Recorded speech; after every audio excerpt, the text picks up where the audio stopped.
ಪ್ಯಾನಲಿಸ್ಟ್ಗಳು ಪರಸ್ಪರ ಕಪಾಳ ಮೋಕ್ಷ ಮಾಡುತ್ತಾ ಲೈವ್ನಲ್ಲೇ ಹೊಡೆದಾಡಿಕೊಂಡಿರುವ ಘಟನೆ ಖಾಸಗಿ ಸುದ್ದಿವಾಹಿನಿಯೊಂದರಲ್ಲಿ ನಡೆದಿದೆ.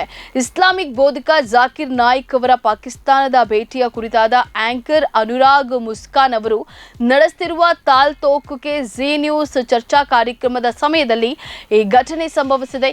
ಜಾಕಿರ್ ನಾಯ್ಕ್ ಪಾಕಿಸ್ತಾನದ ಭೇಟಿ ಕುರಿತು ಒಬ್ಬ ಹಿಂದೂ ಮುಖಂಡ ಮತ್ತು ಒಬ್ಬ ಮುಸ್ಲಿಂ ಮುಖಂಡ ಪ್ಯಾನೆಲ್ ಡಿಬೇಟ್ನಲ್ಲಿ ಭಾಗಿಯಾಗಿದ್ದರು. ಕಾರ್ಯಕ್ರಮದಲ್ಲಿ ಉಭಯ ಮುಖಂಡರ ನಡುವೆ ಮಾತಿನ ಚಕಮಕಿಯಾಗಿದ್ದು, ಚರ್ಚೆಯ ಮಧ್ಯದಲ್ಲೇ ಆಚಾರ್ಯ ವಿಕ್ರಮಾದಿತ್ಯ ಮುಸ್ಲಿಂ ಮುಖಂಡ ಆಜಿಕ್ ಖಾನ್ ಅವರ ಕತ್ತಿನ ಪಟ್ಟಿಗೆ ಕೈ ಹಾಕಿ ಕೆನ್ನೆಗೆ ಬಾರಿಸಿದ್ದಾರೆ. ಈ ಘಟನೆ ಕ್ಯಾಮೆರಾ ಕಣ್ಣಿನಲ್ಲಿ ಸೆರೆಯಾಗಿದೆ.